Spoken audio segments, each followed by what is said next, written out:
Em nome do Pai, do Filho e do Espírito Santo. Amém. Inspirai o Senhor as nossas ações e ajudai-nos a realizá-las, para que em vós comece e para vós termine tudo aquilo que fizermos. Por Cristo, Senhor nosso. Amém. Santa Maria, Mãe de Deus, rogai por nós. Em nome do Pai, do Filho e do Espírito Santo. Amém. Muito bem, nós estamos aí agora iniciando a nossa quaresma. Na próxima quarta-feira, quarta-feira de cinzas, nós já vamos começar esse tempo penitencial. Então, no programa de hoje eu gostaria de colocar para vocês uma breve reflexão para que você viva esse tempo de quaresma. A igreja ela tem toda uma pedagogia de santidade. Portanto, não é simplesmente um tempo em que o padre se veste de roxo e pronto e acabou. E você só vai lembrar que é quaresma quando está na igreja. Não, nós entramos num tempo sagrado, um tempo diferente, um tempo com uma densidade diferente. Veja só, é aquilo que nós chamamos de kairos. Por quê? Porque existem tempos diferentes. Assim como, por exemplo, existe um espaço santificado. Quando você entra dentro de uma igreja, não é? Você não está na sala da sua casa. Você está num espaço onde você está mais aberto para a ação da graça, não é verdade? Então, por quê? Porque nós, seres humanos, precisamos disso. Nós precisamos distinguir o profano e o sagrado. Então, quando a gente reserva um espaço e consagra este espaço a Deus, aquele espaço, ele é um lugar onde nós espiritualmente nos abrimos mais. Isso que é muito interessante com relação ao nosso ser de sermos humanos e não sermos anjos. Os anjos não têm essa mesma realidade que nós, porque eles não têm corpo. Nós não, nós temos corpo, nós temos a nossa forma de viver com o espaço e com o tempo. Então, assim como você tem um espaço sagrado onde você entra, você tem também um tempo sagrado, um tempo de uma densidade espiritual diferente, em que você se abre mais para a ação de Deus. É claro que Deus age o ano inteiro e Deus está presente em todos os lugares, mas se você tem um espaço sagrado, ali você se abre mais para essa presença, e se você tem um tempo sagrado, você se abre mais nesse tempo. E a quaresma é um tempo sagrado. Em grego, acho que muita gente já ouviu essa distinção, existem duas palavras para dizer tempo. Uma é cronos, né? Ou seja, é o tempo cronométrico, é um tempo matematicamente igual. Mas existe o kairos, e o kairos é o tempo com uma densidade diferente. É o que nós diríamos, por exemplo, quando você tem uma fruta que está madura, né? Vamos supor, você vê lá uns pés de manga e você vê que não há nenhuma fruta pendurada, nós não estamos no kairos da manga. Mas quando de repente os frutos começam a surgir e você vê aqueles frutinhos um pouco verdes, mirrados, você fica esperando o kairos, aquilo já vai anunciando. De repente, quando os frutos estão maduros no pé, você diz então, é tempo de manga. Ou seja, é tempo, essa palavra tempo significa algo diferente de 365 dias no ano. Não, é uma estação, é um tempo especial. Então, a quaresma é um tempo, é um kairos. É um tempo sagrado no qual nós iremos entrar. Então, eu gostaria que com esse programa, preparar você. É claro, o mundo não está nem aí para isso, o mundo está vivendo aí o carnaval, né, maluquice, etc. Tudo bem. Né? Tudo mal, mas tudo bem. Deixa para lá. Mas você não. Você é cristão, católico. Então, agora você precisa já começar a pensar os seus propósitos quaresmais. Porque neste tempo nós queremos nos unir ao mistério da paixão, morte e ressurreição de nosso Senhor Jesus Cristo. Então é a forma de nós todos usamos vivermos intensamente o mistério pascal, através desses dois tempos sagrados que estão colocados pela Igreja ao redor do tríduo pascal, né? O centro do ano litúrgico é a Páscoa do Senhor. com o tríduo, ou seja, os 3 dias. Quais são os 3 dias? Quinta à noite começa e a sexta é o primeiro dia. Sexta à noite e sábado, segundo dia. Sábado à noite e domingo, terceiro dia. Esse é o tríduo pascal, paixão na sexta, ressurreição no domingo. Este é o centro do ano litúrgico. Em um extremo do tríduo nós temos a paixão. Como se a gente pegasse a paixão de Cristo e estendesse durante todo o tempo da Quaresma. No outro extremo do tríduo nós temos a Páscoa. E nós pegamos essa Páscoa e estendemos pelos 50 dias do ano pascal. Uma espécie de grande borboleta, digamos assim, né? Com esse núcleo no tríduo pascal, essas duas asas, esses dois kairós, esses dois tempos em que nós estamos entrando. Então é importante já iniciarmos a Quaresma, tendo em vista a paixão do Senhor, tendo em vista o fato de que nós, com a nossa oração, nosso jejum e a nossa esmola, nós nos unimos a essa realidade da paixão. Mas por que é necessário, não é, esse tempo de paixão? Por que Deus, quando nos salvou, Ele não poderia nos salvar de uma outra maneira?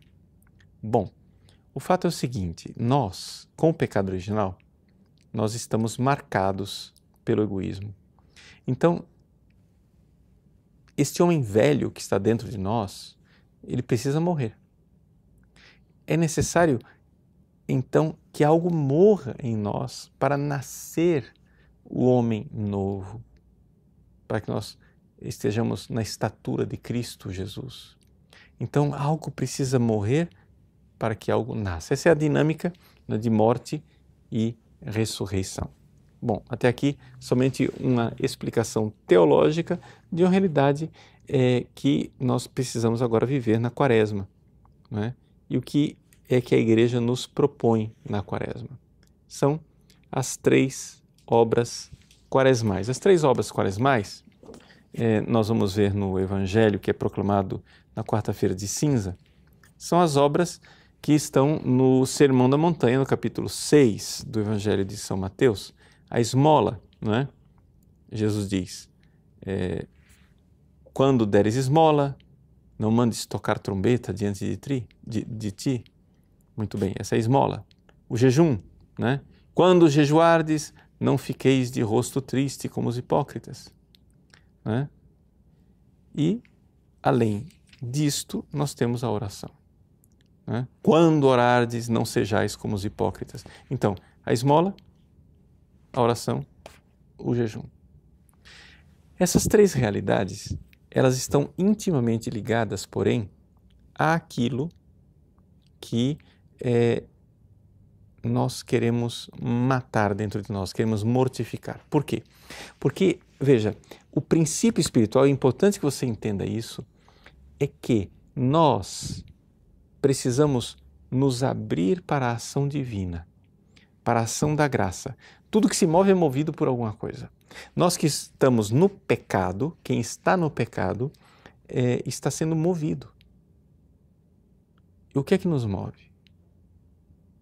Bom, nós precisamos desligar esse motor. É a missão da Quaresma, para nos abrir para um motor divino, para que Deus haja em nós. São João, né, coloca isso de forma bastante clara na sua primeira carta. Primeira carta de São João, ele diz assim, capítulo 2, versículo 16. Ele diz, tudo o que há no mundo, a concupiscência da carne, a concupiscência dos olhos e a soberba da vida não vem do Pai, mas do mundo. Ora, o mundo passa e também a sua concupiscência, mas aquele que faz a vontade de Deus permanecerá para sempre. Né? Então, o que é que a Igreja quer com a Quaresma? A Igreja quer, na realidade, me entenda bem, não tanto que nós deixemos de ser pecadores, porque isso aí a Igreja, claro, ela quer o tempo todo. Mas mais ainda, ela quer que nós deixemos de ser mundanos. Por quê? Porque na vida espiritual, entre uma pessoa que é um pecador que está fora, né, do estado de graça, ele está longe de Deus, e um santo, existe uma coisa no meio, que é um negócio estranho, essa coisa no meio entre o pecador e o santo, que somos nós. Nós que somos cristãos, que podemos estar em estado de graça, mas que somos mundanos. Não é? João diz assim: não ameis o mundo, nem o que há no mundo. Se alguém ama o mundo, não está nele o amor do Pai. Então, vamos um pouco então prestar atenção como é que a gente deve agir na Quaresma. Veja, nós devemos mortificar a concupiscência da carne. Como? A penitência. Entre todas as penitências, né, aquela que se destaca, o jejum, que nós vimos no Evangelho. A concupiscência dos olhos, né, que nós vamos explicar o que é combatida com a esmola, né, com o desprendimento dos bens materiais. E a soberba da vida, que é combatida com a oração. O jejum, a esmola, a oração, concupiscência da carne, concupiscência dos olhos, soberba da vida. Só para você entender que existe aqui um esquema. E este esquema, né, de contraposição agora precisa ser explicado para a gente saber viver isso verdadeiramente durante esse tempo de Quaresma. Então vamos lá, vamos fazer a explicação para você saber como é que vai viver essa Quaresma. Veja só. Primeira coisa. Tudo que é no mundo é a concupiscência da carne. O que é a concupiscência da carne? Veja só. Primeira coisa, o que quer dizer carne, né? No grego original, se você for ver, né, diz assim: Hotipan toen entokosmo he epithumia te sarkos. Sarkos. O que é sarx? Carne. Sarkos. É a nossa alma. Por incrível que pareça, nós estamos falando da alma. Acontece que a carne não é o corpo, a carne é a alma. Mas como assim, padre? Acontece o seguinte, quando a Bíblia fala de corpo, ela fala de somatos. Esse é o corpo. A carne, né, em hebraico, basar, em grego, sarx, né, em latim, caro, né? A carne é o ser humano na sua dimensão de fragilidade. Por exemplo, quando Jesus diz que ele se tornou filho do homem. Essa palavra homem é o homem na sua fragilidade, né? Ele se tornou filho da fragilidade. Acontece que diante dessa nossa fragilidade do pecado original, o que acontece é que há uma desordem que Jesus não sofreu, que Nossa Senhora não sofreu, porque eles não têm o pecado original, mas que nós sofremos com o pecado original, que é o seguinte, é uma falta de ordem em que aquilo que deveria dominar, que é a alma, que deveria docilmente, tranquilamente, né, politicamente, como disse Santo Tomás de Aquino, né, pedagogicamente, adaptando a nossa linguagem, nossa alma deveria direitinho levar o nosso corpo a servir a Deus, a amar, né, conduzir o nosso corpo a servir a Deus. O que acontece? Pelo pecado, o nosso corpo domina. E aí, a alma dominada pelos instintos carnais, os instintos do corpo, ela fica tão dominada pelo corpo que nós a apelidamos de carne. A alma carnal é a alma dominada pelas necessidades do corpo. E essas necessidades são necessidades egoístas de conforto. É a nossa tendência de buscar a felicidade no prazer. Você encontra isso nos animais, né? Ou seja, qual é a lei da concupiscência da carne? É foge da dor, busca o prazer. Foge da dor, busca o prazer. Se você for dominado por essa lei, você não vai amar nunca. né? Porque você só vai amar quando você for capaz de abraçar algo desagradável e doloroso pelo bem de uma outra pessoa, pelo bem do outro. Então, ali você entra numa dinâmica diferente, a dinâmica do amor, em que a alma diz para o corpo, olha, tá doendo, mas aguenta firme, cara. Né? Tá doendo, mas é pro seu bem e pro bem dos outros, pro bem das pessoas que você está amando. Então, aqui é a realidade, né, de nós sabermos que existe verdadeiramente uma tendência de o corpo dominar, né, a alma, mas nós temos que inverter isso. Então, a penitência, ela visa isto. A penitência quer dizer o jejum, a penitência quer dizer você se privar de alguns confortos, de algumas coisas agradáveis. Então você, durante a quaresma, faça aí a sua listinha de penitências. Você vai deixar de comer doce, vai deixar de tomar café, de, sei lá, descansar depois do almoço, vai dormir no chão, vai nas quartas e nas sextas diminuir bastante, né, o consumo de coisas agradáveis. Muitas pessoas optam por aquilo que é uma tradição bastante bela na igreja, não é? Que é deixar de consumir carne durante a quaresma, né? Por isso que existe o tal do carnaval, né? Ou seja, carne vale, a Deus, a carne, uma despedida da carne, porque durante os 40 dias de quaresma, então, se fazer uma abstinência de carne. Não é obrigatória, mas é tradicional e é uma das sugestões, né, digamos assim, mais fortes para nós vivermos no tempo de quaresma, é deixar de comer a carne. A pessoa fica perguntando, mas padre, por que carne?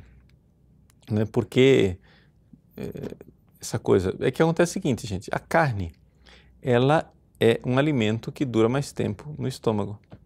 Se você come peixe, o peixe é de fácil digestão, né? Então você logo fica com fome outra vez. Então a ideia, né, da carne é essa. O pessoal se equivoca com relação à abstinência. Quando a igreja diz é necessário fazer abstinência de carne, aí o pessoal diz, não pode comer carne vermelha. Não, gente, não tem nada disso. Quem que foi que inventou essa história de carne vermelha? Carne é carne. Ou seja, carne quer dizer o seguinte, aquilo que não é fruto do mar.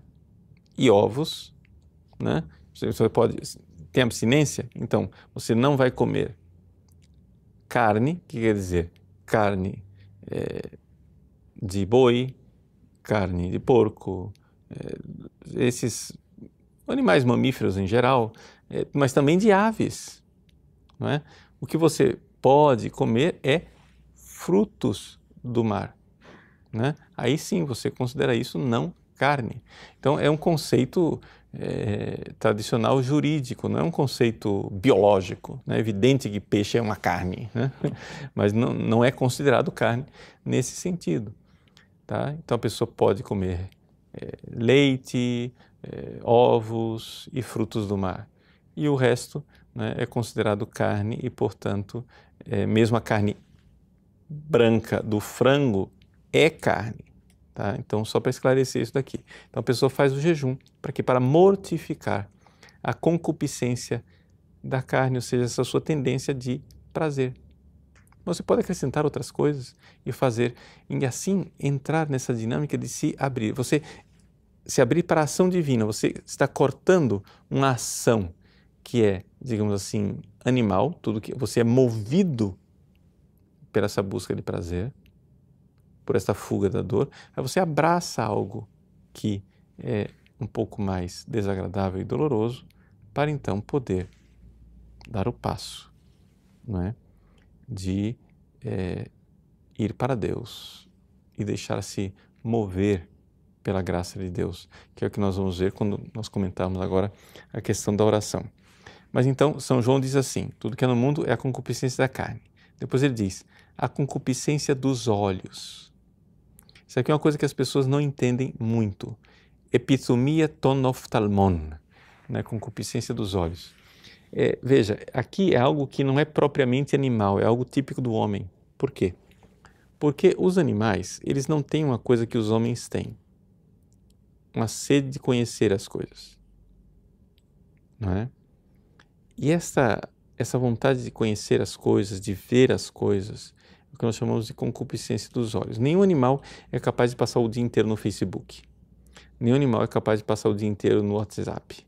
Nenhum animal é capaz de passar o dia inteiro fazendo o zapping diante da televisão, mudando de canal e não assiste nada. Nenhum animal é capaz de ficar clicando de um site para o outro o tempo todo. Nenhum animal é capaz de passar uma tarde inteira rodando, vendo vitrine de shopping e não comprar nada. Nenhum animal é capaz de ficar telefonando de um para o outro, contando uma novidade da fofoca, né, das coisas. Então, isso daí, gente, é algo, não é, que está no ser humano. Isso é desordenado. Por quê? Porque Deus nos fez para saber, para nós buscarmos a verdade, para nós contemplarmos a verdade. Mas esta tendência criada por Deus, desordenada, vira curiositas, né?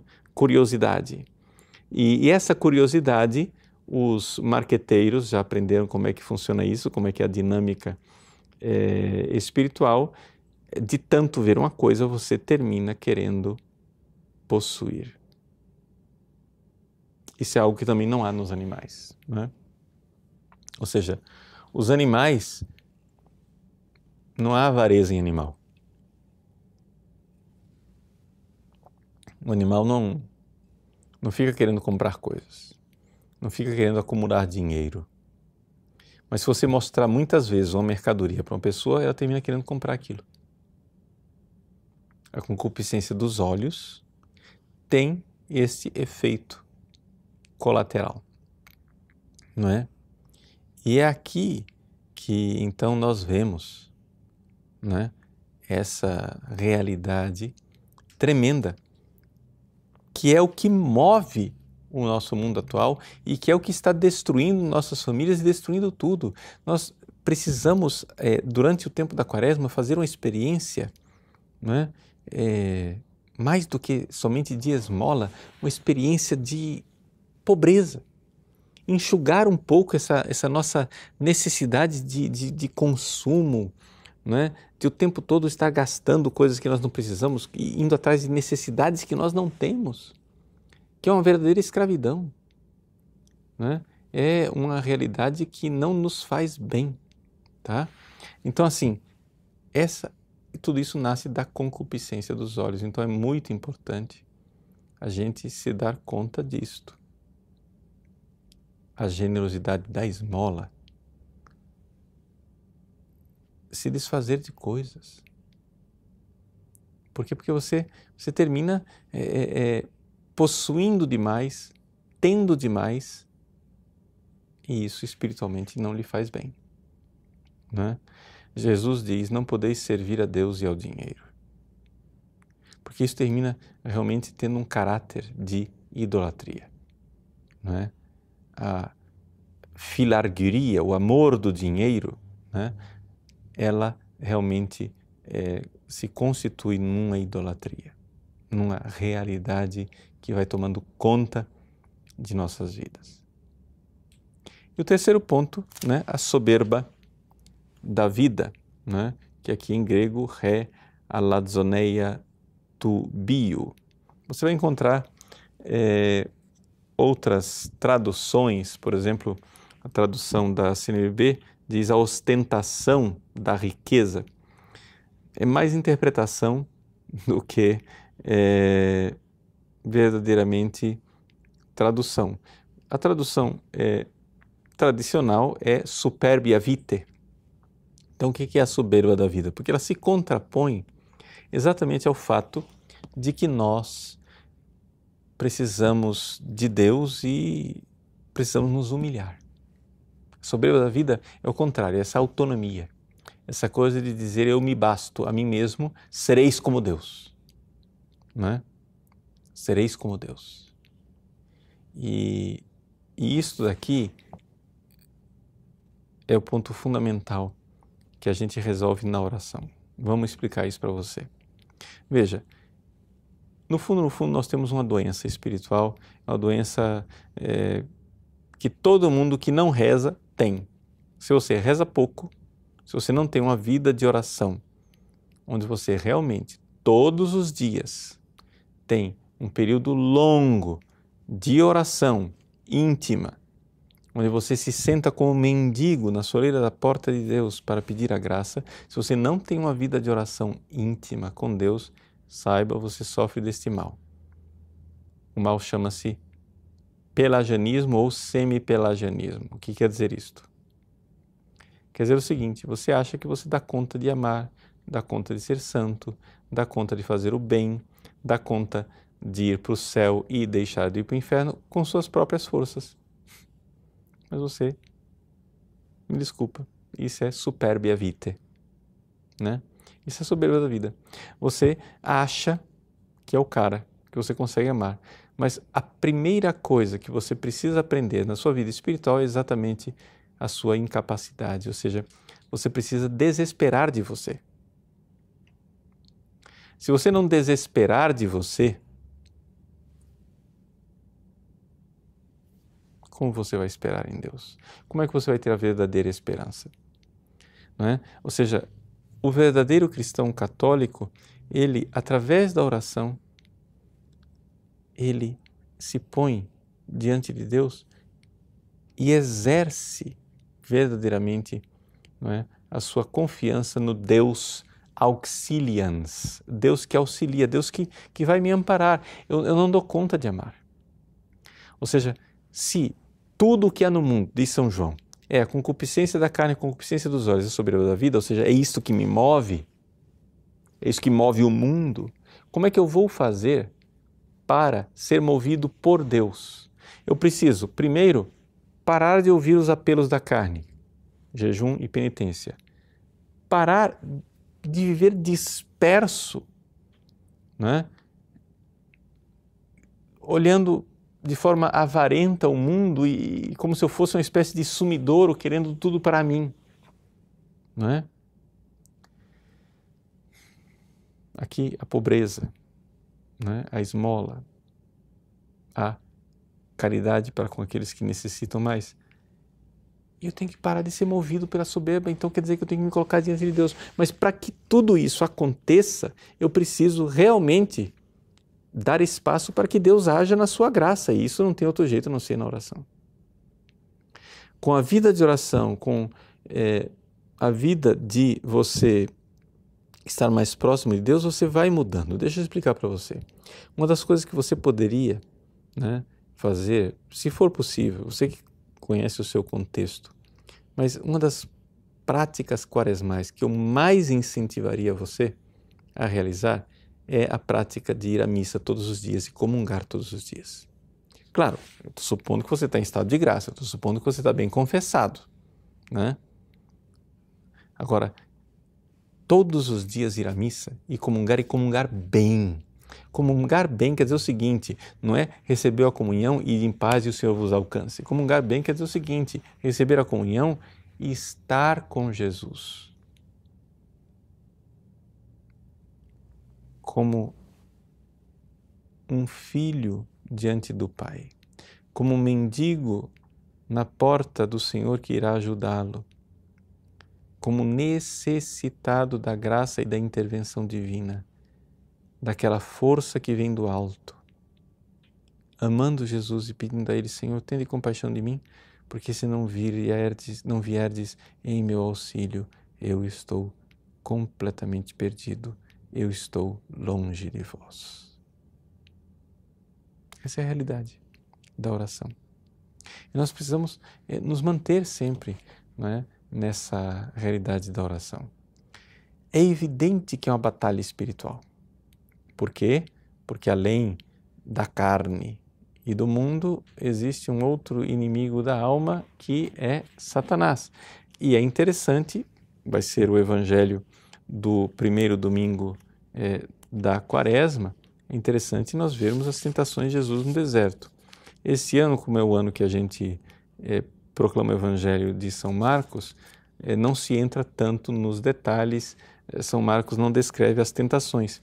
Mas se você for olhar em São Mateus, né, Jesus, que no capítulo 6 de São Mateus, nos ensina as 3 obras quaresmais, que são o jejum, a esmola e a oração.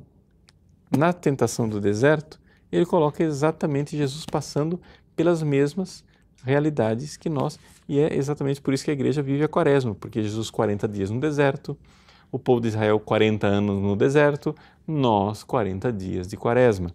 Então Jesus no deserto, veja o que ele viveu. Diz assim, que o tentador se aproximou e disse: se és filho de Deus, manda que essas pedras se transformem em pães. É a tentação da epitomia tes sarkos, ou seja, a concupiscência da carne, o prazer da comida, que a gente combate com o jejum. Não é? Aí depois o diabo levou, não é, Jesus lá em cima, no alto do templo, e disse: se és filho de Deus, joga-te daqui abaixo, pois está escrito, ele dará ordem aos seus anjos a seu respeito. Isso daqui é a soberba, a vaidade. Faça o seu espetáculo, mostre que você é o cara, né? Que os anjos vão te servir. A soberba, como é que a gente combate isso? Com oração, né? A soberba da vida. E, finalmente, o diabo leva Jesus até uma montanha muito alta, mostra o mundo e a sua riqueza e diz: eu te darei tudo isso se caíres de joelho para me adorar. E aí, nós estamos falando aqui o quê? Da concupiscência dos olhos, né? Mostrou-lhe todos os reinos e eu te darei tudo isso, essas riquezas, né? A avareza. Como é que a gente combate isso? Com a esmola, o desapego, a pobreza. Então vejam que existe aqui digamos assim, uma perfeita coordenação. Nós poderíamos depois mostrar como isso daqui, lá no capítulo 3 do livro do Gênesis, corresponde exatamente também à tentação pela qual passou Eva, né? Essas 3 tentações de Cristo no deserto. E você então enxergar que nós entramos nesse tempo, nesse kairos, nesse tempo oportuno, nesse tempo de ação da graça divina, mas para que a graça haja, para que a graça entre em ação, saiba, existem os inimigos da alma que estão em ação, né? A carne, o mundo e o diabo estão aí em ação. É uma luta, é uma batalha espiritual. Peça a Nossa Senhora, peça ao seu anjo da guarda que acompanhe você neste tempo, né? No livro do Apocalipse, capítulo 12, né, diz que a mulher foi para o deserto e ali ela trava batalha com o restante dos seus filhos, o restante da sua descendência. Também nós estamos no deserto com esta mulher. Essa mulher é a igreja, essa mulher é a Virgem Maria. Vamos no deserto e estamos travando a batalha contra o dragão cor de fogo, né? Nós estamos aí, mas não estamos sozinhos. É a graça divina. É um tempo espiritual extraordinário, né? Exatamente porque o diabo sabe a importância de uma quaresma bem vivida, é que ele nos ataca, é que ele vem contra nós. Mas nós não temos por que temer, não estamos sozinhos. Não, nós entramos, o povo de Deus entra neste deserto sabendo que do outro lado, no final desses 40 anos, tem a Páscoa, a entrada na terra prometida. É esse o caminho que nós temos para a nossa santificação. Porque a santidade consiste exatamente nisso, em nós matarmos esse mundano que está dentro de nós para vivermos a santidade. Sem oração, sem penitência e sem verdadeiro desapego dos bens materiais, não vai funcionar. Por isso, a você, meu irmão, minha irmã, uma santa e feliz quaresma, debaixo da bênção de Deus, da intercessão de Nossa Senhora e do auxílio do seu santo anjo da guarda. Em nome do Pai, e do Filho, e do Espírito Santo. Amém.